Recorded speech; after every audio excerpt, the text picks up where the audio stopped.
ऐसे ऐसे क्वेश्चंस वो कर दी। चलिए दोस्तों, तो क्वेश्चन नंबर 10 से स्टार्ट करते हैं आज की पढ़ाई। क्वेश्चन नंबर 10 है, if the momentum of a body becomes 4 times how many kinetic energy. बच्चों, काइनेटिक एनर्जी का रिलेशन पूछा गया है। तो आपको मैंने कल एक रिलेशन बताया था कि P इज इक्वल्स टू होता है √2me। बोलो yes. Yes sir. P is equal to √2me, है ना। तो मोमेंटम और काइनेटिक एनर्जी का रिलेशन है, तो बेटा P प्रोपोर्शनल टू E कर लो, क्योंकि मास कांस्टेंट है ना। क्योंकि एक बॉडी की बात की गई है, दो बॉडी तो है नहीं, तो बेटा मास कांस्टेंट है। तो P प्रोपोर्शनल टू क्या हो गया बेटा, √E। तो P बेटा E को K लिख दो, क्या दिक्कत है। K for energy, kinetic energy, है ना। E फॉर, मैंने E लिख दिया, कुछ भी कोई दिक्कत नहीं, इसने भी E लिख दिया है। तो P इज प्रोपोर्शनल टू, यानी P1/P2 is equal to √E1/E2। बोलो हाँ। ये ई को कैसे वो कर लिया सर? भाई डायरेक्टली प्रोपोर्शनल में है ना, हाँ। डायरेक्टली प्रोपोर्शनल में है। और 2m को अलग कर दिया। 2m को अलग कर दिया क्योंकि वो तो कांस्टेंट है। अगर इसको भी देखना चाहते हो, चलो दो केस बना लो बेटा, दो केस पहला बना लो। तो P1 इज इक्वल टू क्या होगा, √2, मास होगा m, एनर्जी होगी E1। हाँ। और दूसरा केस बना लो P2 का, तो √2, मास हो गया m और एनर्जी क्या हो गई E2।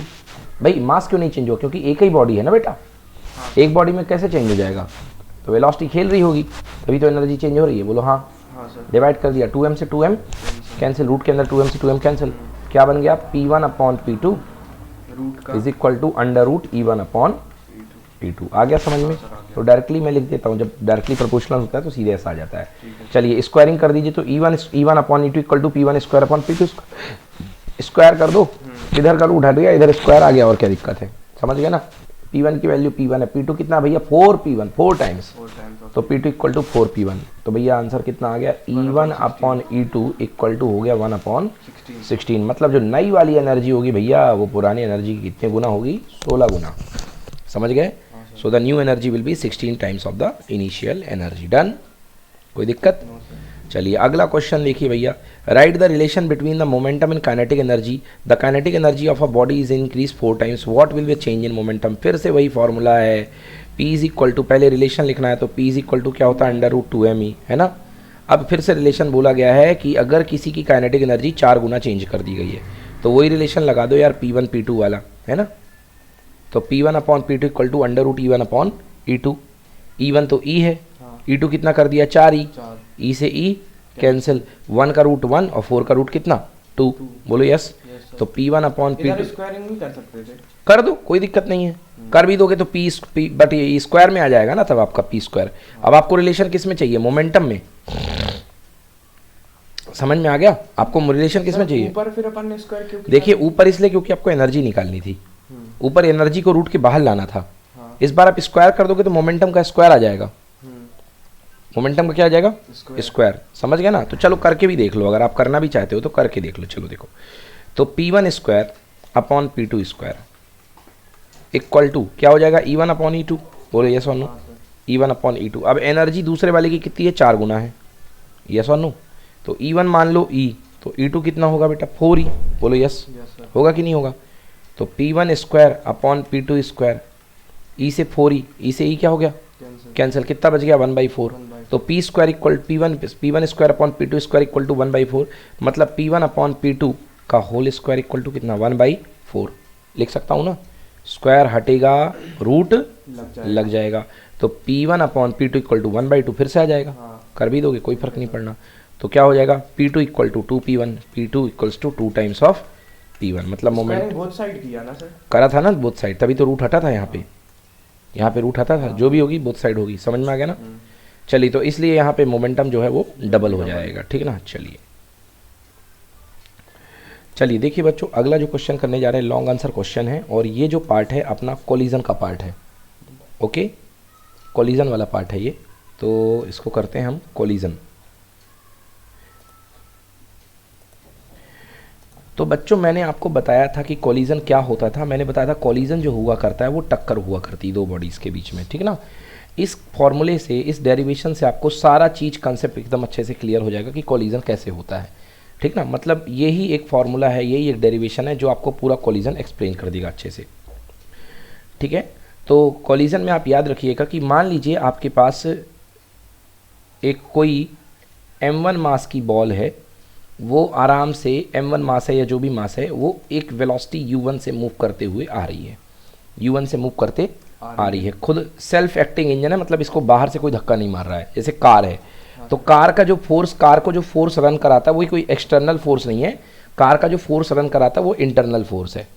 कार खुद से चलती है ना, तो कार अपने खुद ही इंजन से चला करती है, समझ गए ना। या इसको ऐसा समझ लो कि मान लो आपने एक बॉल पहले छोड़ दी थी, हाथ से लुढ़का करके आपने एक बॉल पहले छोड़ दी थी, उसकी स्पीड थी u2। क्या स्पीड थी? u2। और उसके पीछे u2 आपने हाथ से बॉल छोड़ दी, आपने हाथ से बॉल छोड़ दी, मतलब क्या इस पर लगातार आप फोर्स लगा रहे हो कि नहीं लगा रहे हो? मतलब इसमें कोई फोर्स नहीं लगा रहे हो। दूसरी उसके पीछे एक और आपने जोरदार रफ्तार से बॉल छोड़ दी, मान लो इसको आपने छोड़ा था 2 मीटर पर सेकंड से और इस वाली बॉल को आपने छोड़ दिया 8 मीटर पर सेकंड से, समझ में आया? तो एक आपने 2 मीटर पर सेकंड से छोड़ी थी, एक आपने 8 मीटर पर सेकंड से छोड़ी थी, तो यकीनन 2 वाली स्लो चल रही है, 8 वाली स्लो चल रही है, ये जाके कहीं ना कहीं इसको आगे जाके टक्कर मार देगी, मार देगी। हाँ सर। दोनों बॉल एक दूसरे से क्या हो जाएंगी? टकरा जाएगी। तो ये टकराना जो होता है कोलिजन होता है। अब मुझे ये बताइए कि क्या आपने इस पर कोई फोर्स लगाया? नहीं। क्या आपने इस पर कोई फोर्स लगाया? क्योंकि ये तो हाथ से छूट चुकी हैं, मतलब कोई एक्सटर्नल फोर्स काम नहीं कर रहा है। तो कोई एक्सटर्नल फोर्स काम नहीं करता है तो लॉ क्या बनता है? मोमेंटम कांस्टेंट होता है। किसका? सिस्टम का। तो initial momentum equal to final momentum. तो यार मोमेंटम कांस्टेंट होगा, पहली बात, ठीक है ना। Initial momentum equal to final momentum, अर्थात मोमेंटम कांस्टेंट होगा, ठीक है ना। तो अब एक चीज मोमेंटम कांस्टेंट होगा। एग्जाम के क्वेश्चन में भी यही आई थी, मतलब नहीं, इससे रिलेटेड एक डेरिवेशन आया था, अभी उस पर बात करेंगे, धीरे धीरे आएंगे, है ना। इसमें 4-5 केस बनते हैं। चलिए, तो पहली चीज याद रखिएगा बच्चों, कॉलिजन कोई सा भी हो, लिख लीजिए कॉपी में, in any type of collision momentum remains conserved. कोई भी कॉलिजन हो, मोमेंटम रिमेन्स कंजर्व्ड। चाहे कोई सा भी कॉलिजन हो, मोमेंटम रिमेन्स कंजर्व्ड।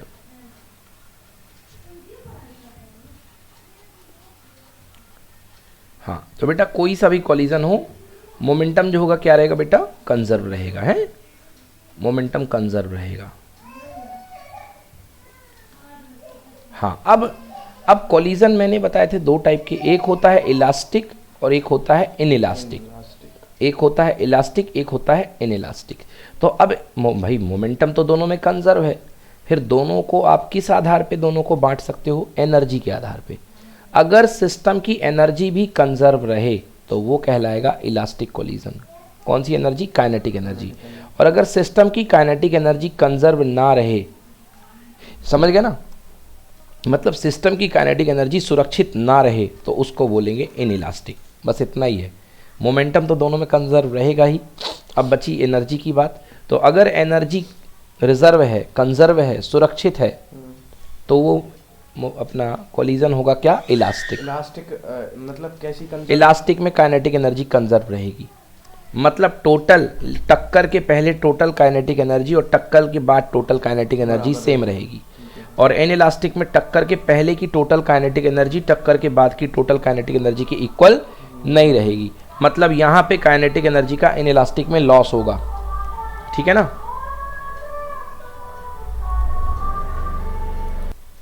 चलिए, तो मैंने क्या बताया कि आपका इलास्टिक कोलिजन में एनर्जी कंजर्व रहेगी। कौन सी एनर्जी? Kinetic energy. मगर इनइलास्टिक कोलिजन में काइनेटिक एनर्जी कंजर्व नहीं रहेगी। इन 2 बातों का ध्यान रखते हुए अब हम स्टार्ट करते हैं कोलिजन। क्वेश्चन नंबर 1 पढ़िए। Two bodies masses m1 and m2 are moving in a straight line with velocities u1 and u2 respectively collide each other. After collision, calculate the velocities of the body. What will happen if the masses of body are equal? One of the body is at rest, lighter body is at rest, heavier body is at rest. हाँ, बहुत ही सुंदर चारों case बेटा develop करने हैं अपन को, बहुत ही प्यारे तरीके से, समझ गए ना। तो कह रहा है, देखिए सिचुएशन क्या है। सिचुएशन ये है बेटा कि आपके पास 2 बॉडीज़ है, स्ट्रेट लाइन में मोशन कर रही हैं, जिसकी वेलोसिटी u1 और u2 है, ठीक है ना। तो मैं आपको परफेक्टली एक अलग तरीके से करके दिखाऊंगा बेटा। ये मान लीजिए आपके पास ये पहली बॉडी है बेटा, जिसका मास क्या है? m1 बॉडी है, और ये u1 वेलोसिटी से मूव कर रही है, और ये दूसरी बॉडी है बेटा m2, ये u2 वेलोसिटी से मूव करी जा रही है। ओके, जाहिर सी बात है भैया कि u1 ग्रेटर देन u2 होगा, तभी तो टक्कर होगी। अब ये गई, मान लीजिए रास्ते के किसी पॉइंट पे ये दोनों टकरा गई। रास्ते के किसी पॉइंट पर m1 जो है m2 से क्या हो गई, टकरा टकरा गई। टकराने के बाद इनकी वेलोसिटी सेम नहीं रहेगी, अलग हो जाएगी। ये वाली ज़्यादा पे पहुंच जाएगी, ये वाली कम पे पहुंच जाएगी, या हो सकती है ये ज़्यादा पे ही रहे, ये कम पे ही रहे, कुछ भी हो सकता है, मगर वेलोसिटी चेंज हो जाएगी। ये टक्कर का समय था, इस समय पे टक्कर हुई थी, है ना, खटैक, ये टकराने का साइन है। इसके बाद m1 मास जो है नई वेलोसिटी ऑब्टेन कर लेगा, suppose it is v1। m1 मास ने नई वेलोसिटी ऑब्टेन कर ली, suppose it is v1, okay. And m2 mass ने भी नई वेलोसिटी ऑब्टेन कर ली, m2 की नई वेलोसिटी क्या है, v2। ये सिचुएशन हो गई। Done done. पे सेम थी सर m1 नहीं, कहाँ सेम थी, वेलोसिटी u1 u2 थी ना, ये u1 थी, ये गलती से मैंने u1 लिख दिया, दिस इज u2, है ना, और u1 ग्रेटर देन u2। अच्छा, यहाँ का कुछ नहीं कह सकता हूँ कि v1 ज़्यादा कि v2 ज़्यादा, यहाँ मैं नहीं बता सकता हूँ कि कौन सी ज़्यादा, समझ गए ना, बिल्कुल सेम भी हो सकती है, कुछ भी हो सकता है, कुछ भी हो सकता है, वो डिपेंड करता है उनके मास के ऊपर, डिपेंड करता है उनका मास कैसा है, अभी आएगा रिलेशन, समझ गए ना। हो सकता है कि लौट करके v1 पीछे आ जाए, u1 पीछे आ जाए, जैसे कैसे, जैसे आपने कैरम खेला होगा, तो कैरम में ये गोटी जाती है u1 वाली, स्ट्राइक होने के बाद पीछे वापस आ जाती है, समझ गए ना। तो अगर सेकेंड बॉडी बहुत मासिव है, बहुत ज़्यादा मासिव है, तो जो अगर परफेक्टली इलास्टिक कोलिजन है, तो ये जो बॉडी जाएगी ये लौट करके सीधे सीधे उसी वेलोसिटी से पीछे आ जाएगी, मतलब u1 इसका u1 रहेगा, और जो लौट करके आएगा v1 लौटने के बाद वो क्या हो जाएगा, माइनस u1, डायरेक्शन बस पलट गई। तो लौट करके आने वाली वेलोसिटी, पहले पार्टिकल की वेलोसिटी क्या हो जाएगी, माइनस v1। ये डिराइव कर लेंगे, नहीं आया समझ में आपको, अरे भाई ये कैरम था, कैरम बोर्ड का वो था, तो जो लौट करके आई उसकी वेलोसिटी क्या थी, v1, तो जस्ट अपोजिट हो गई, तो माइनस v1, ठीक है ना। तो कुछ भी हो सकता है मेरे कहने का मतलब। अब अपन को इसको डिराइव करना है, ठीक ना, ये चीज़ मैंने बहुत पहले बता दी, अपन इसको डिराइव करके लेकर के आएंगे। चलिए, तो 4 केसेस आपको दिए गए हैं, अब स्टार्ट करते हैं कोलिजन, ठीक है ना। Consider 2 bodies of A and B of mass m1 and m2 moving with velocity u1 and u2 where u1 is greater than u2। मैंने बता दिया था, in the same direction after collision the bodies move with the same direction and velocities become v1 and v2 respectively। the collision is perfectly elastic। हाँ, अब पहला case अपन perfectly elastic के लिए develop कर रहे हैं, समझ गए ना। पहला केस अपन perfectly elastic के लिए, अगर collision perfectly elastic है, hence the momentum and kinetic energy of the system will be conserved। लिखिए कॉपी में, लिखिए first case for perfectly elastic collision, पहला केस बनाइए, ये पहला केस चल रहा है परफेक्टली इलास्टिक के लिए, हालांकि ये क्वेश्चन ही परफेक्टली इलास्टिक कोलिजन के लिए है। लिखिए for perfectly elastic collision the momentum and kinetic energy of the system remains conserved. The momentum and kinetic energy of the system remains conserved. एक एक करके अपन लगाएंगे। पहले बेटा अपन किसको मान लेते हैं, मोमेंटम कंजर्व ले लेते हैं। लिखो according to conservation of momentum, according to conservation of momentum, लिखा, हाँ। चलिए देखिए यहाँ पे, hence momentum and kinetic energy of the system will be conserved, ठीक है ना। अब पहला केस देखते हैं अपन कि अपना जो है अगर मोमेंटम कंजर्व है ना, मोमेंटम कंजर्व है, तो मोमेंटम कंजर्व होता है तो क्या थ्योरम बनेगी, momentum before collision equal to momentum after collision. System का मोमेंटम बिफोर कोलिजन कितना होगा बेटा, m1 u1 plus m2 u2। टक्कर के पहले इसका मोमेंटम और इसका momentum m1 u1 m2 u2। ये हो गया इनिशियल मोमेंटम। फाइनल मोमेंटम क्या हुआ, m1 v1 plus m2 v2। बेटा v1 वाली पार्टी को एक तरफ ले आओ, तो क्या बन गया, m1 u1 minus m1 v1 equal to v2 वाली पार्टी को इधर ले आओ, m2 v2 minus m2 u2। Common ले लो, m1 u1 minus v1 equal to m2 v2 minus u2। इतना नोट करो। चलिए तो देखिए क्या इंपॉर्टेंट रिजल्ट निकला। पहला रिजल्ट बच्चों ये निकला, इसको इंपॉर्टेंट ब्लॉक में लिख लो। ओके, कैसे निकला एक बार मैं खुद अपनी राइटिंग में बता देता हूँ आपको। देखिए initial momentum of the system equal to final momentum of the system, है ना। इनिशियल मोमेंटम कितना होगा बेटा, m1 u1 plus m2 u2 system का equal to m1 v1 plus m2 v2, है ना। थोड़ा u और v को अलग से बनाना जिससे कन्फ्यूज़न ना हो, है ना। m1 u1 minus m1 v1 equals to m2 v2 minus m2 m1 यहाँ पे m2 u2, minus M2 U2। ये देखिए ये चीज़ यहाँ आ गई और ये चीज़ यहाँ चली गई है ना, तो यहाँ पे M1 कॉमन ले लेंगे, तो M1 कॉमन लेंगे तो क्या बचेगा U1 minus V1 equal to M2, यहाँ क्या बच गया V2 माइनस U2। इसको रिलेशन नंबर 1 दे दीजिए, ठीक है ना। अब हम क्या पढ़ रहे हैं, हम पढ़ रहे हैं इलास्टिक कोलिजन। तो इलास्टिक कोलिजन में पहला केस क्या होता है, मोमेंटम कंजर्व रहता है, उसने एक इक्वेशन दे दी। दूसरा केस क्या होता है इलास्टिक कोलिजन में, काइनेटिक एनर्जी कंजर्व रहती है ना। तो अब हम यूज़ करेंगे काइनेटिक एनर्जी सिस्टम की कंजर्व रहती है, मतलब सिस्टम की काइनेटिक एनर्जी जितनी पहली थी उतनी बाद में रहेगी, ठीक है ना। तो चलिए अब हम लगाते हैं काइनेटिक एनर्जी कंजर्वेशन, समझ गए ना। तो बाई हाँ बिल्कुल सही, by conservation of kinetic energy, क्या कहा आपने, काइनेटिक एनर्जी बिफोर टक्कर यानी कि first equal to kinetic energy after टक्कर, ऐसा मान लो सेकेंड, ठीक है ना। तो काइनेटिक एनर्जी देखिए कितनी होगी, देखिए इसकी क्या होगी हाफ M1 U1 स्क्वायर और इसकी होगी half M2 U2 square equal to half M1 V1 square plus half M2 V2 square.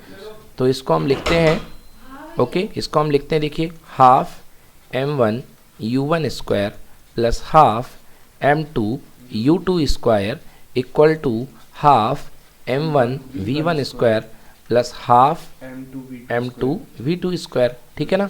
देखिए हाफ हाफ कॉमन लेके तो कैंसिल हो ही जाएगा, हो जाएगा ना। अब एक काम करिए, ये है M1 U1 स्क्वायर और इसकी तरफ लेकर के आइए M1 V1 स्क्वायर को लेके आ गए हम, इक्वल्स टू उधर क्या बचेगा देखिए M2 V2 square minus M1 U2 square, होगा कि नहीं होगा बताइए।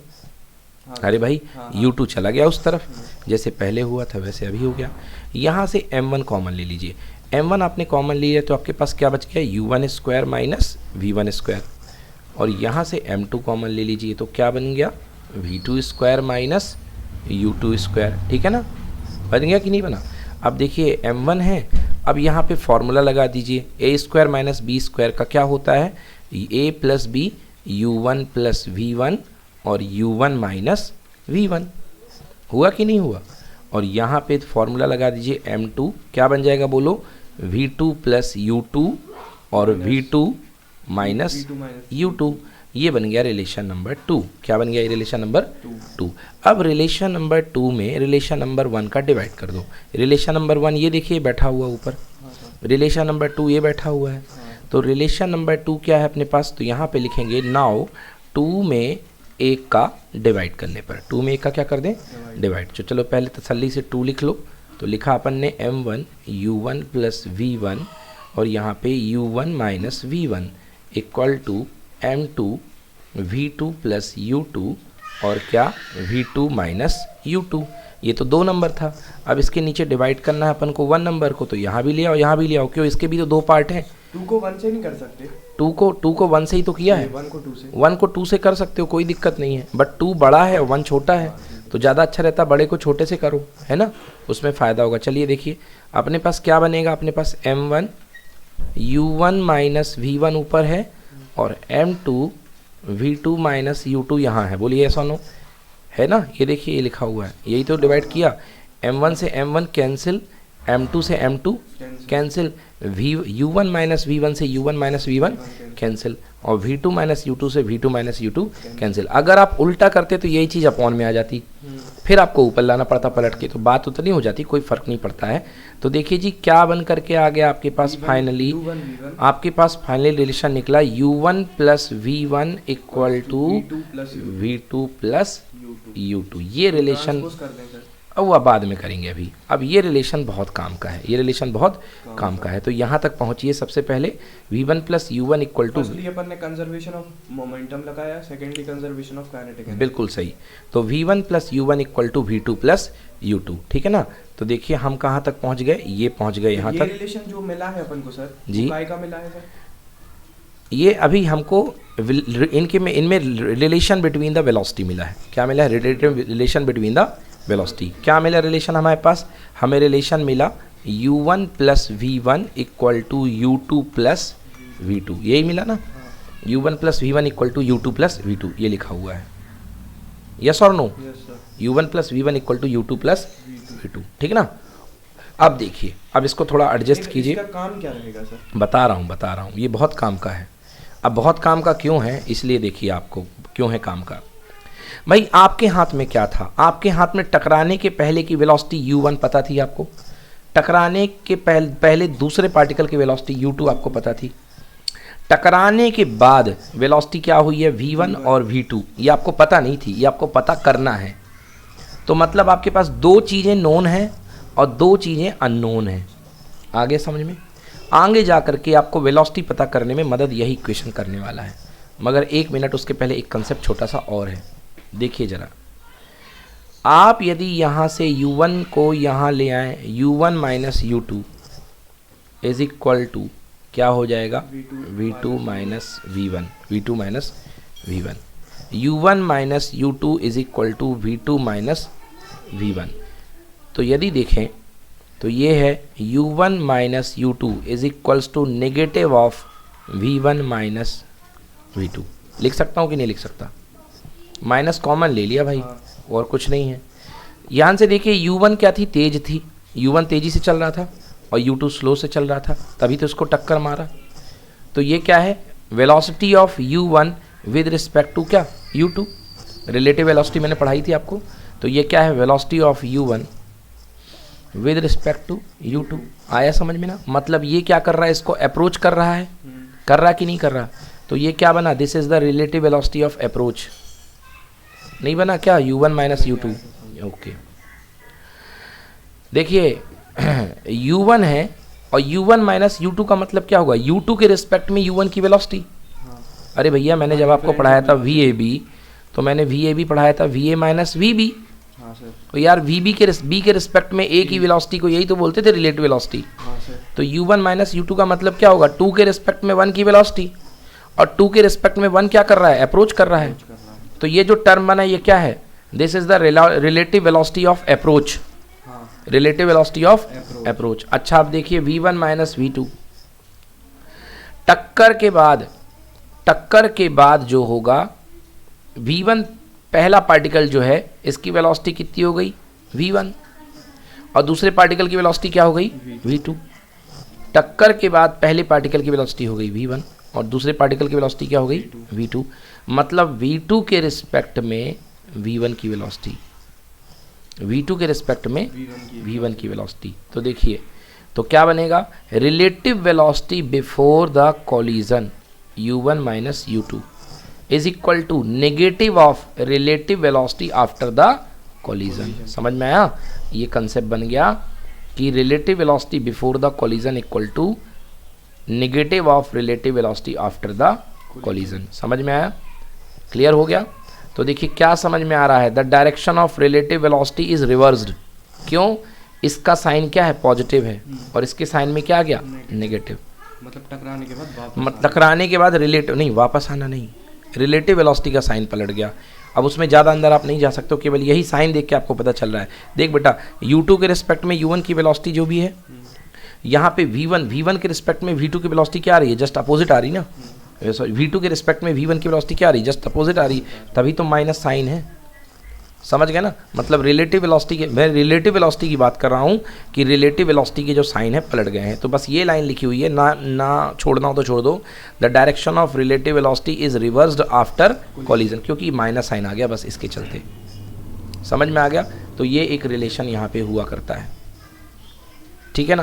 क्या क्या किया अभी तक, नंबर 1 कंजर्वेशन ऑफ मोमेंटम, दूसरा कंजर्वेशन ऑफ एनर्जी। दोनों को डिवाइड करके u1 u2 और v1 v2 में रिलेशन निकाल लिया। ये बीच का बंदर बहुत इंपॉर्टेंट है, क्योंकि v1 v2 आगे इसी की मदद से निकलेगा। डिवाइड करने के बाद जो आएगा उसको उसके बाद फिर माइनस कॉमन में ले लिया है ना सर? हाँ, डिवाइड करने के बाद जो आया, डिवाइड करने के बाद ट्रांसपोज करके माइनस कॉमन में ले लिया। ठीक है ना भी लो तो कोई दिक्कत नहीं है, यहाँ तक छोड़ दो।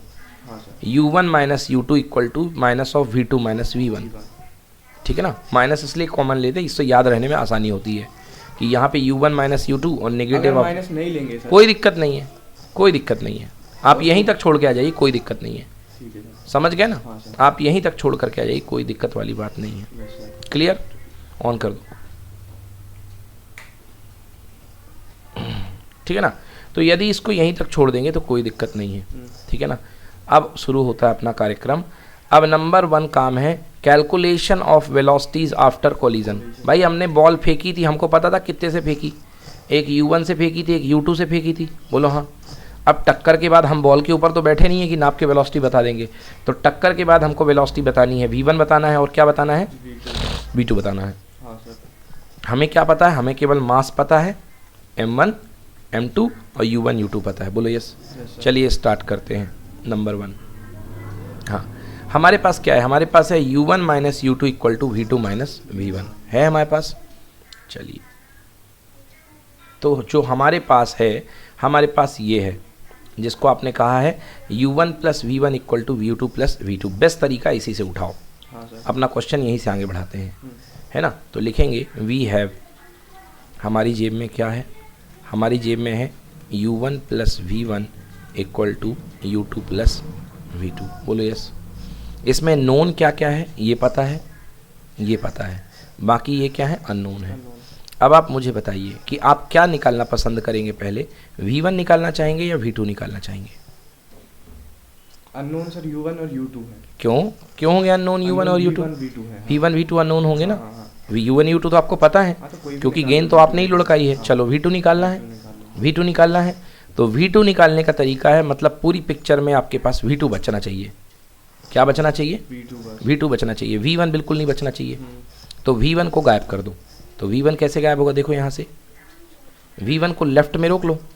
तो v1 is equal to u2 plus v2 minus v1 होगा, u2 plus v2 minus u1 sir v1 ने। क्यों भैया, क्यों u1, ये वाला u1 उधर भेजा ना सर। ओहो ओके ओके ओके राइट, बिल्कुल सही, minus u1 exactly. u2 plus v2 minus कितना u1 हो गया ये, ठीक है ना। ये आपके पास अपने पास आ गया v1 इक्वल टू इतना आ चुका है। अब देखिए हमारे पास दो रिलेशन है, तो दो रिलेशन में हमारे पास जो है अपने पास हम किस में पुट कर दें, हमारे पास दो रिलेशन है, हमारे पास दो रिलेशन है और हमें ये निकालना है, तो क्यों ना फर्स्ट में पुट कर दिया जाए। इसमें देखते हैं किस में पुट करता है, बाय इक्वेशन फर्स्ट से ही आ जाएगा, डोंट वरी। चलिए देखिए, तो मेरे पास v1 की वैल्यू आ गई u2 प्लस v2 माइनस कितना u1, ठीक है ना। अब सबसे ऊपर जो पहला इक्वेशन था इस पे पहुंच जाइए। क्या था पहला equation, m1 u1 minus v1 equal to m2 v2 minus u2 था। अब सर ये दिमाग कैसे चलाना कि फर्स्ट पे ही जाना है हमें। आपके पास तो दो इक्वेशन है, आप सेकंड में अगर पुट करोगे तो आपकी मुश्किलें बहुत ज़बरदस्त बढ़ने वाली हैं, क्योंकि इसमें देखिए मल्टीप्लाई में है ये टर्म, बोलो हाँ। और फर्स्ट में मल्टीप्लाई में नहीं है, फर्स्ट में तो सीधा साधा इक्वेशन है, कम है, मतलब एक टर्म नहीं है इसमें, एक एक टर्म कम है दोनों तरफ। अब उसमें एक एक टर्म ज़्यादा है, बोलो हाँ। तो यहाँ तो दिक्कत बनेगी ना आपकी, तो ज़्यादा इजी किस में रहेगा, फर्स्ट में पुट करना।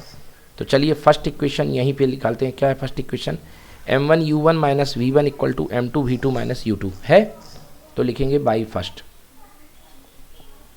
By first. देखो फर्स्ट वाला इक्वेशन क्या है, m1 क्या है बेटा, u1 minus v2 v1 equal to m2 u2 गलत v2 माइनस u2। आया समझ में ना, यही है, ये अपने पास फर्स्ट इक्वेशन है। चलिए अब पुट करते हैं, क्या पुट करना है, जहाँ जहाँ v1 है वहाँ वहाँ ये डाल दो। चलिए तो m1, हाँ बेटा देखो u1 रहेगा माइनस v1 की जगह ये पुट करना है आपको। तो चलिए माइनस का u2 माइनस का v2, माइनस क्यों हो गया, क्योंकि ये माइनस था, हमला करेगा, बिल्कुल सही। तो ये हो गया, और ये क्या हो गया बेटा, प्लस u1 हो गया equal to m2 v2 minus u2, इसको मल्टीप्लाई कर दो, m2 v2 minus m2 u2 हो गया। चलिए मल्टीप्लाई करते हैं, ये क्या हो गया बेटा, m1 u1 minus m2 u2 minus m1, okay ये गलती हो गई मुझसे, यहाँ पे m1 आएगा है ना, m1 u1 minus m1 u2 है ना, माइनस m1 v2 और क्या plus m1 u1 equal to m2 v2 minus m2 u2। u2।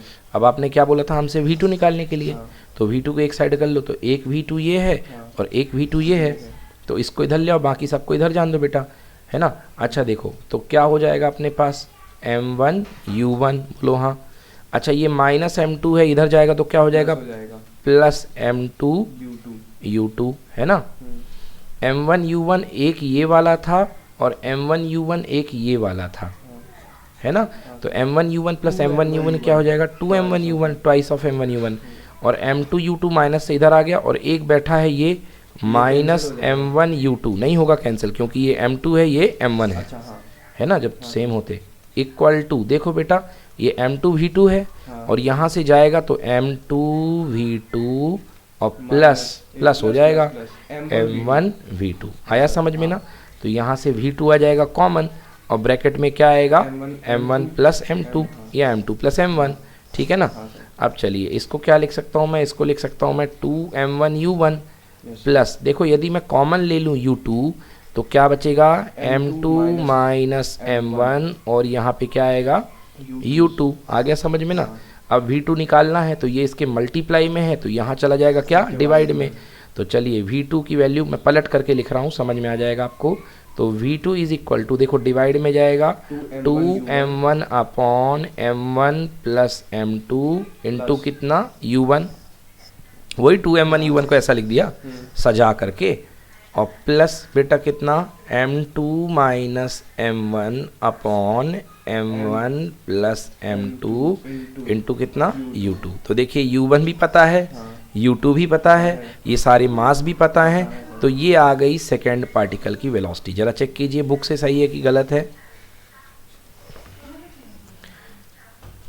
v2 is equals to, है ना, हाँ v2 इज इक्वल्स टू, देखिए 2m1 upon m1 plus m2 into u1 minus है sir. हाँ तो कोई दिक्कत नहीं, अगर आप माइनस बाहर ले लेंगे तो m1 माइनस m2 बन जाएगा। क्या दिक्कत है भाई, माइनस इसको बाहर ले लो तो ये m1 माइनस m2 बन जाएगा ना पलट करके, कोई दिक्कत नहीं है, ये भी बिल्कुल सही है, ठीक है ना, ये लिख ले रहा था, कोई दिक्कत नहीं है, ये भी बिल्कुल सही है। देखिए इसमें माइनस में कॉमन ले लेता हूँ तो इसको मैं क्या लिख सकता हूँ 2m1 upon m1 plus m2 into u1, minus common ले लिया आपने तो यहाँ क्या बन जाएगा m1 माइनस m2, m1 आगे जाएगा, माइनस का प्लस नहीं हो जाएगा वो, तो हो तो गया, ये माइनस बाहर ले लिया, ये माइनस बाहर ले लिया तो m1 किस में चला गया प्लस में, और m2 किस में चला गया माइनस में, ठीक है upon m1 plus m2 into u2, ये नोट कीजिए, यही दिया हुआ है, ठीक है ना। है सर थोड़ा अच्छा मतलब, हाँ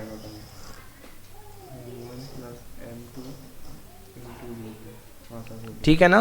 तो आपने निकाल ली ये इनिशियल वेलोसिटी v2 निकाल ली इसकी, अब अपन को v1 निकालना है। अभी आपने पिछले बार हमसे किसकी वैल्यू गायब करवाई v1 की वैल्यू, अब पूरे में से v2 गायब कर दो तो v1 आ जाएगा, है ना।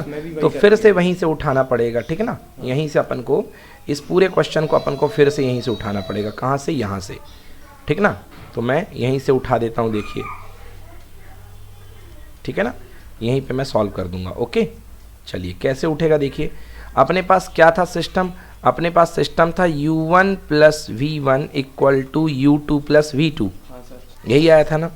अब हमें क्या निकालना है भाई, v1 निकालना है, v1 निकालना है ना, v1 निकालना है तो हमें क्या गायब करना पड़ेगा v2 गायब करिए। तो देखिए यहाँ से v2 की वैल्यू कितनी आ जाएगी u1 प्लस v1 माइनस कितना u2।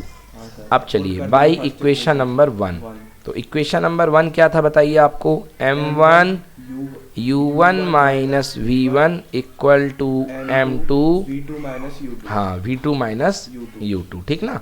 हमको किसकी वैल्यू पुट करनी है v2 की, ठीक है ना। तो इसको ओपन कर लो लगे हाँ तो यहीं पे, तो m1 u1 minus m1 v1 equal to m2, और v2 की वैल्यू कितनी है u1 plus v1 minus u2, तो u1 plus v1 minus u2, और एक माइनस u2 ये वाला भी, हाँ या ना, u1 plus v1 minus u2।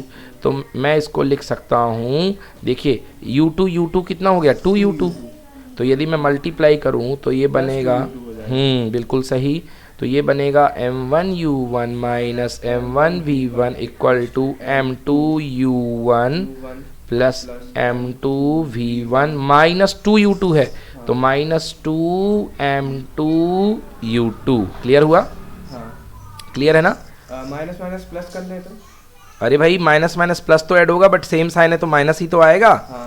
-3 -4 -7 होता है ना। ठीक है ना। चलिए अब हमें क्या निकालना है? v1 निकालना है। तो v1 एक ये है, एक ये है, तो बाकी सबको इधर लेकर के आइए। चलिए देखिए, ये है m1u1 और ये है m2u1, तो इस तरफ आएगा तो क्या हो जाएगा? m1u1 माइनस m2u1, मतलब मैं लिख सकता हूँ m1 माइनस m2 इंटू क्या? u1। और ये इधर आएगा तो बन जाएगा कितना? Plus 2m2u2। अरे भाई 2m2u2 बन जाएगा ना, माइनस इधर आएगा प्लस हो जाएगा। अब ये देखिए क्या बैठा है? m2v1 और ये है m1v1, तो उधर जाके ऐड हो जाएगा, तो ये हो जाएगा कितना? m1 प्लस m2 इंटू कितना? v1। भाई m1 प्लस में चला जाएगा ना, इस साइड भेजा ना सर? इस तरफ भेज दिया मैंने, इसको इस तरफ भेज दिया, तो m2 plus m1 v1। Clear है? अब हमें क्या निकालना था? v1, तो इसको नीचे ले आओ सबके, तो v1 m1 प्लस m2 को नीचे ले आइए, तो देखिए इक्वेशन क्या बनेगा? m1 minus m2 divided by कितना? m1 plus m2 whole multiplied by u1, whole multiplied by u1 plus 2m2 divided by m1 plus m2 multiplied by कितना? u2 इक्वल टू कितना हो गया? v1। क्लियर हुआ कि नहीं हुआ? तो ये अपने पास रिलेशन चेक करिए, v1 इक्वल्स टू, चेक करिए v1 इक्वल्स टू, पीछे है, पीछे फर्स्ट पहले उसने v1 सॉल्व किया है। नहीं बेटा वो तो स्पेशल केसेस है। चलिए ये देखिए v1 equals to m1 minus m2 upon m1 plus m2 u1 plus 2m2 upon m1 plus m2 u2 equal to v1 आ गया। तो ये अपने v1 आ गए और क्या आ गए? v2 आ गए। तो ये थी हमारी दोनों वेलोसिटी, ये थी हमारी दोनों वेलोसिटी। समझ में आ गया? ठीक है ना। तो ये दोनों वेलोसिटी हमारी इस तरीके से निकाली जाती हैं। ठीक है, नोट कीजिए इनको। चलिए बच्चों, अब हम पढ़ते हैं इसके स्पेशल केसेस, क्योंकि हमने अभी तक वेलोसिटी निकाल ली है। ये देखिए मैंने इसको आपको खुद से सॉल्व करके दे दिया है, तो आप इसको खुद से कर लीजिएगा। क्या क्या हमने v1 निकाल लिया, v1 मतलब पार्टिकल ए की फाइनल वेलोसिटी जो कि ये आई है, और v2 भी निकाल लिया है ना, और हमने v2 भी निकाल लिया। तो ये पूरा का पूरा प्रोसीजर वही है जो मैंने सॉल्व करके दिया आपको, और v2 भी मैंने निकाल लिया। ठीक है, ये v2 भी मैंने निकाल लिया।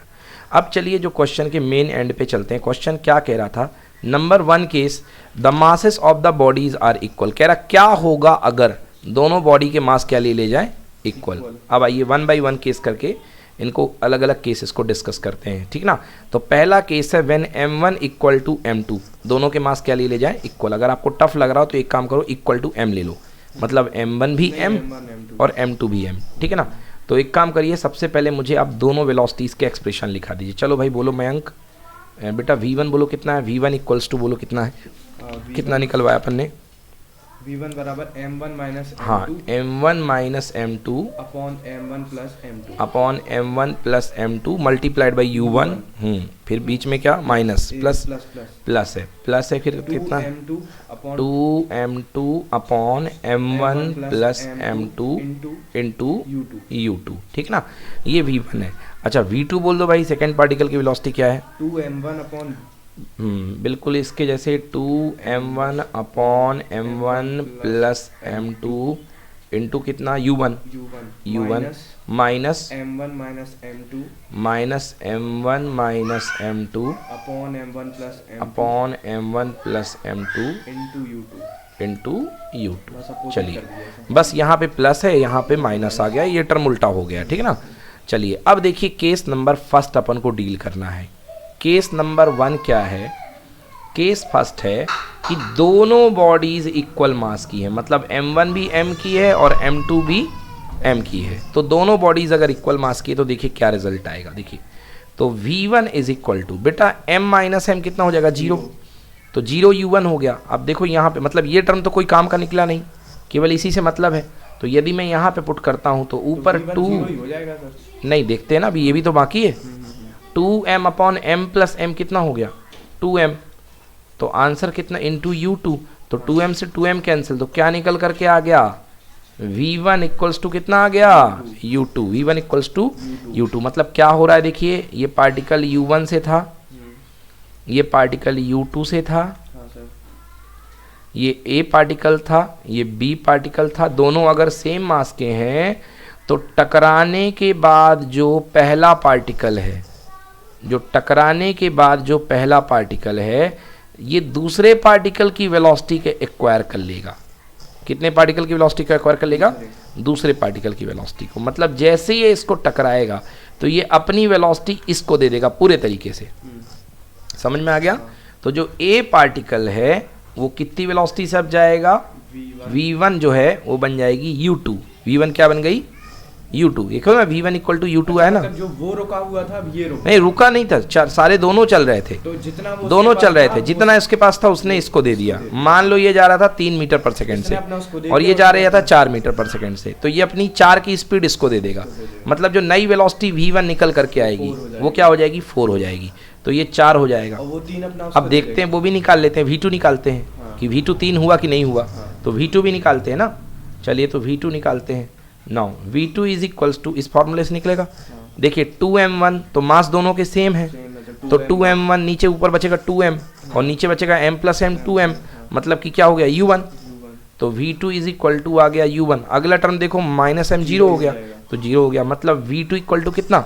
u1। मतलब जो सेकेंड पार्टिकल की वेलोसिटी होगी वो क्या हो जाएगी? u1 हो जाएगी। मतलब ये 3 था तो ये 3 पे पहुंच गया, मतलब क्या हो गया? वेलोसिटी इंटरचेंज हो गई। वेलोसिटी क्या हो गई? इंटरचेंज हो गई। तो फर्स्ट केस में वेलोसिटी क्या हो जाएगी? इंटरचेंज हो जाएगी। ओके, तो क्या हो गया? ये जो v1 है वो u2 हो गई, जो v1 थी वो क्या हो गई? u2। जो v1 थी वो क्या बन गई? u2। और जो v2 थी वो क्या हो गई? u1। समझ में है ना? मतलब इन दोनों ने एक दूसरे की वेलोसिटी को ले लिया, मतलब तेज वाला धीम हो गया, धीम वाला तेज हो गया। समझ गए ना? ये 3 था, 4 वाले को टकराया तो 3 वाला 4 पे पहुंच गया और 4 वाला 3 पे पहुंच गया, बट शर्त रहे दोनों के मास सेम हो। रेस्ट वाला हम करें सर? कर देते हैं। चलिए, सेकेंड पार्टिकल है, सेकेंड कंडीशन क्वेश्चन की क्या थी देखिए। सेकेंड कंडीशन थी one of the body at rest. तो भैया one of the body at rest बोला तो इसमें तो 2 केस बनेंगे, या तो पहली बॉडी रेस्ट पे थी या दूसरी बॉडी रेस्ट पे थी, ठीक ना? अच्छा, पहली बॉडी रेस्ट पे लेने का कोई मतलब ही नहीं है, दूसरी बॉडी ही रेस्ट पे लेना पड़ेगा, है ना? क्योंकि पहली बॉडी रेस्ट पे लोगे तो फिर टक्कर कौन मारेगा भाई? अगर आप पहली बॉडी रोक दोगे रेस्ट पे तो दूसरे, है ना? अगर तो मतलब पहली बॉडी तो बिंदास u1 से आ रही होगी, बोलिए हाँ।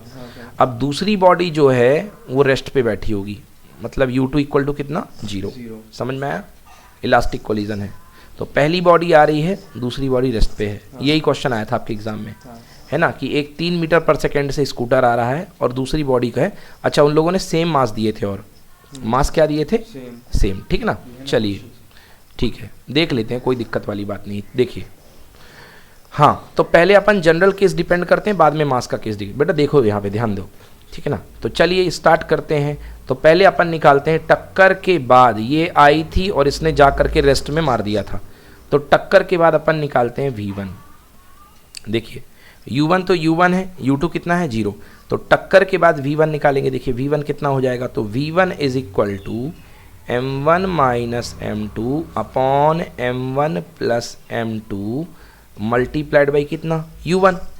अच्छा, v2 0 है, सॉरी u2 0 है, तो ये वाला टर्म जब 0 करोगे तो क्या आ जाएगा? पूरा का पूरा 0। तो वेलोसिटी यही तो बनी, बोलिए यस और नो? Yes sir. तो मतलब जो v1 पार्टिकल आएगा वो इसी वेलोसिटी से जाएगा। समझ में आ गया? ये वाली वेलोसिटी। अरे करना क्या था भाई, ये m1 मास था, ये m2 मास था, u2 को 0 कर दिया तो ये बस बच गया। समझ गए ना? अब दूसरा देखिए, दूसरा केस है, अपन को v2 निकालना है, मतलब दूसरा पार्टिकल जो रुका था क्या उसको कोई वेलोसिटी मिलेगी कि नहीं मिलेगी? तो दूसरा पार्टिकल जो रुका था उसके लिए क्या हो जाएगा? 2m1 u1 upon m2 plus m1 plus m2 into u1। तो v2 कितना आ जाएगा? ये बस पहला part 2m1 u1 upon m1 plus m2 into u1। समझ में आ गया? ये v2 क्यों निकाला सर? भाई टक्कर खाने के बाद ये वाला जो है रुकी हुई बॉडी से टक्कर मारने के बाद ये थोड़ा क्या होगा? ये चलेगा, और दूसरा वाला जो टक्कर खाया वो भी तो चलेगा। हाँ। समझ गए ना। हाँ, ठीक है। हाँ, अभी याद रखिए, अभी अपन ने मास इक्वल नहीं लिए हैं। अब इस तो ये आ गए दोनों रिलेशन, समझ गए। Yes sir. ये दोनों रिलेशन आ गए। मैं इसको बुक में दिखाई देता हूँ आपको, तब और ज़्यादा क्लियर हो जाएगा।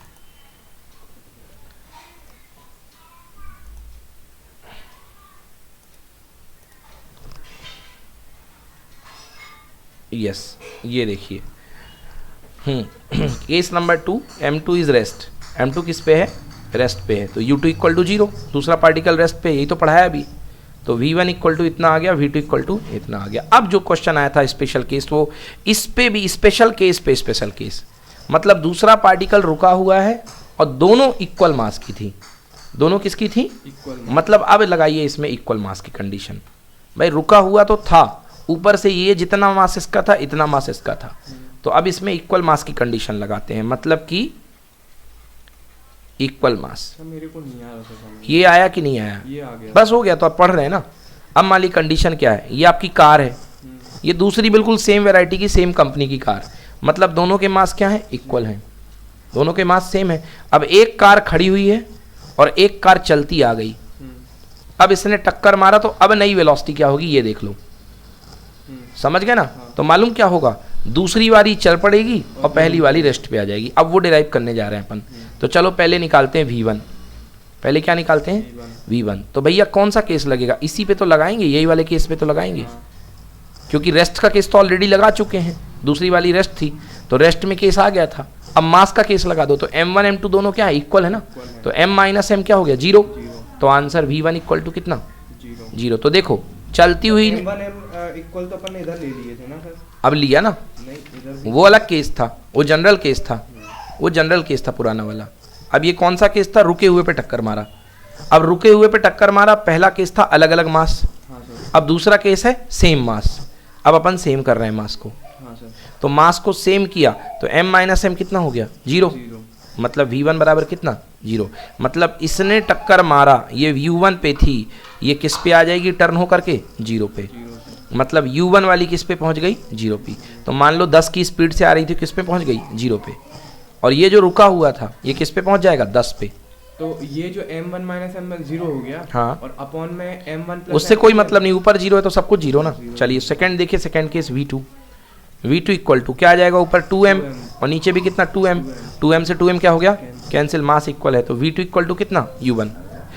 मतलब क्या हुआ, जो सेकंड वाला पार्टिकल है वो पहले वाले की वेलोसिटी को प्राप्त कर लेगा और पहला वाला रेस्ट पे आ जाएगा। समझ में आ गया ना। तो कुछ ऐसा सिचुएशन हुआ कि एक सेम कंपनी की कार ने जो चल रही थी 10 से, एक सेम कंपनी की कार को जो रुकी हुई थी उसको टक्कर मारी जो 0 पे थी। तो टक्कर के बाद ये जो कार है ये किस पे आ जाएगी? 0 पे, और ये वाली कार किस पे आ जाएगी? 10 पे। v2 इक्वल टू क्या हो गया? u1 हो गया। डन, क्लियर हो गया। तो v2 is equals to u1। ठीक है ना। देख लीजिए इसका बुकलेट में सोल्यूशन, ये देख लीजिए m1 equal to m2 equal to m, तो डायरेक्टली सॉल्व कर दिया, v1 बराबर 0 एंड v2 इक्वल टू कितना? u1। समझ में आ गया। तो कंडीशन क्या बनती है? 10 when the masses are equal and one body is at rest, then after the collision second body comes to the rest and first body gains the velocity of the second। मतलब जो खड़ी हुई थी वो चलने लगेगी। और समझ गए ना। पहली बॉडी जो रेस्ट पे आ जाएगी, फर्स्ट बॉडी रेस्ट पे आ जाएगी, जो चल रही थी रुक जाएगी, जो रुक गई थी वो चल जाएगी। ठीक है ना। अब 3 के 2 केसेस और हैं, 2 केसेस और हैं, ये भी अच्छे खतरनाक केसेस हैं। ठीक है ना। चलिए नेक्स्ट देखिए। m2 greater than m1। पहले देख लें इसको। अब दूसरा केस है lighter body at rest and heavier body at rest. 2 cases अलग अलग हैं, एक में हल्की बॉडी रेस्ट पे है और एक में हैवियर बॉडी एक रेस्ट में है। ठीक है ना।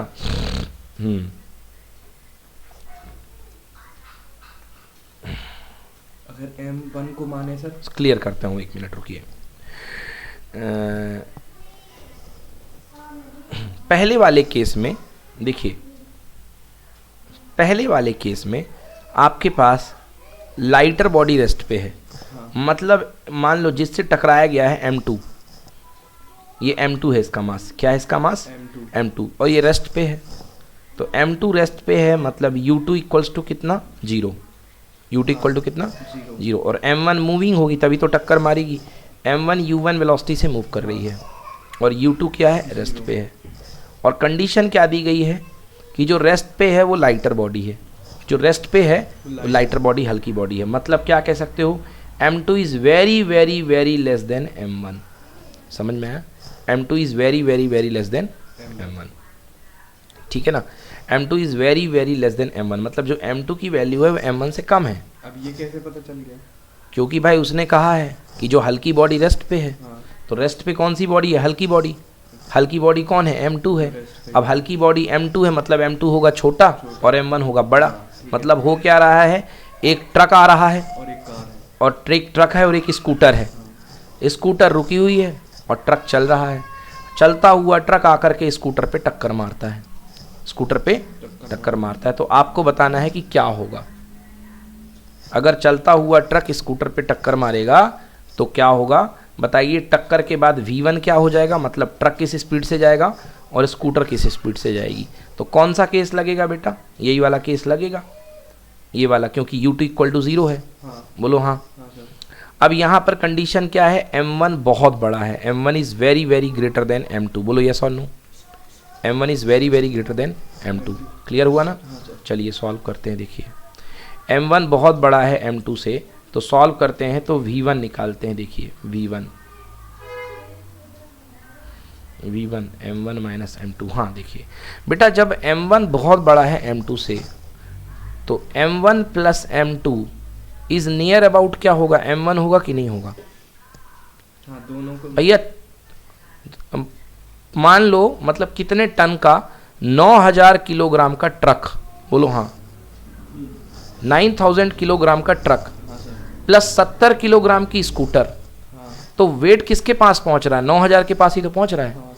तो M1 plus M2 is near about क्या, वेट गेन कर लेगा ना। मतलब उसके वेट के सामने उसका वेट कुछ नहीं है, चींटी है उसके सामने। तो M1 plus M2 is near about कितना, M1। यस और no. And M1 minus M2 is also near about M1।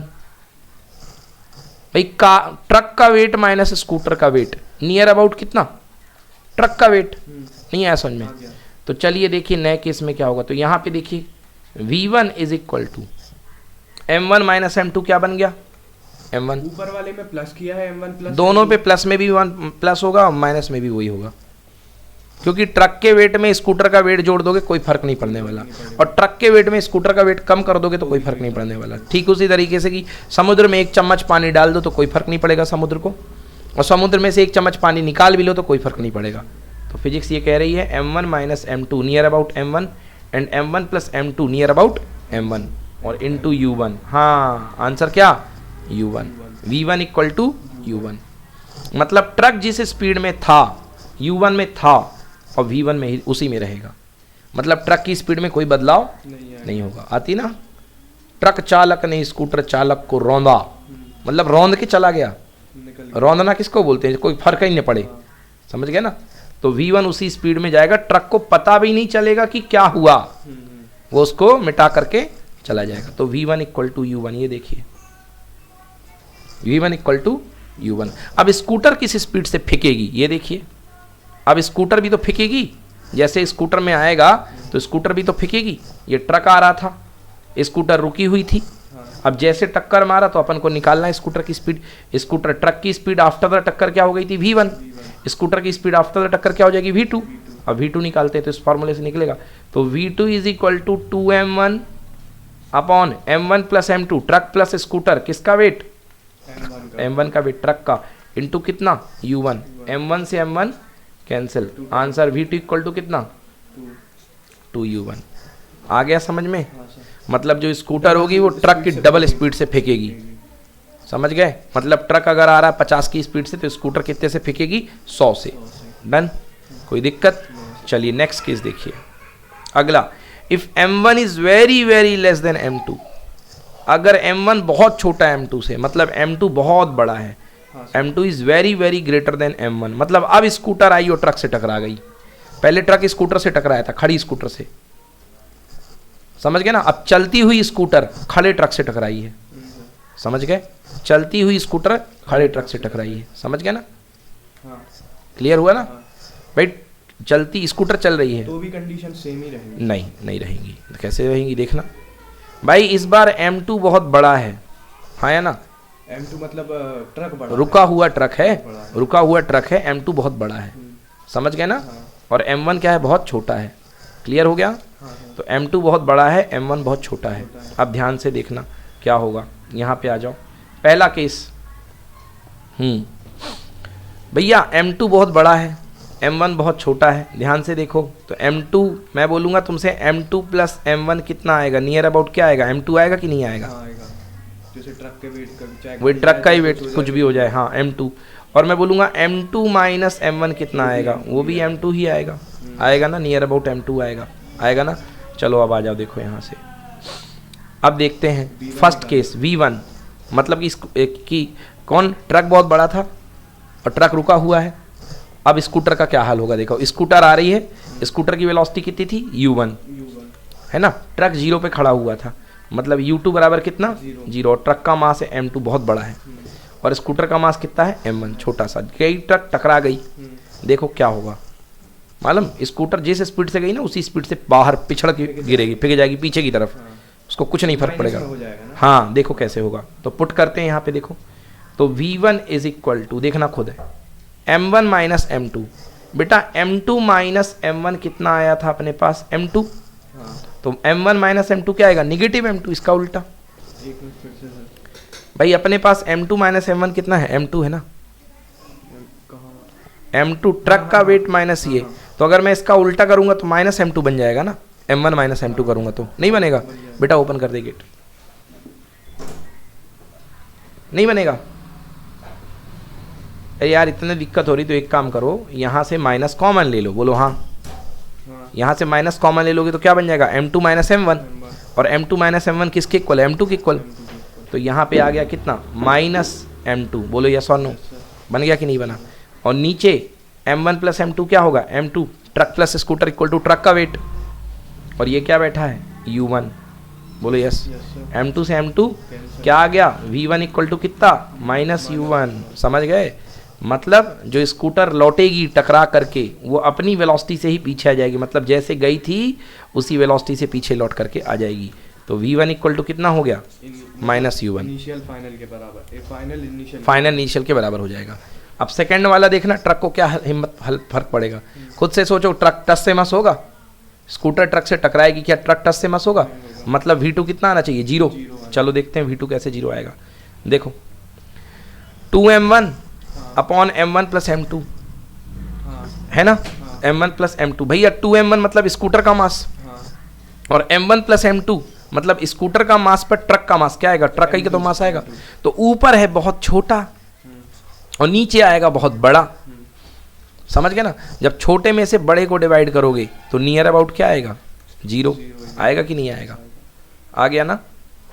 Clear हो गया? तो V2 is equal to 2M1 plus M2 upon U1। तो चेक करो, देखो V2 is equal to 2M1 upon near about 2M2 into U1। Answer कितना? 0। एक minute, इसको कैसे कर दिया गया? हाँ ठीक है, कोई दिक्कत नहीं है। M1 प्लस M2 को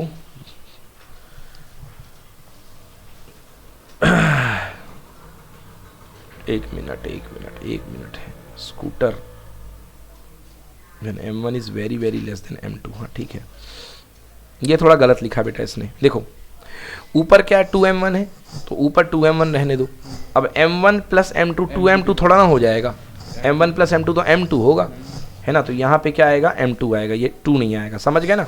मगर इतना कम मास आएगा, ये जो मतलब नीचे की क्वांटिटी इतनी, क्योंकि फॉर्मूले में U1 है ना बेटा, ये फॉर्मूले में U1 है ना, U1 है तो U1 का इंटू करेंगे। सो आंसर कितना आ गया? 0। कितना आ गया आंसर? 0। 0 पॉइंट कुछ आएगा, मतलब हाँ आएगा तो 0 ही मान लो, हल्का सा हिल जाएगा वो तो ट्रक भट्ट से।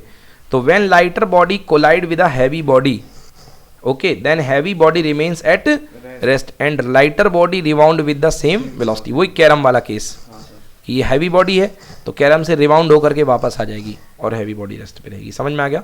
तो ये था आपका आज इलास्टिक कोलिजन, ठीक है ना? अब अपन नेक्स्ट पढ़ेंगे इन इलास्टिक कोलिजन।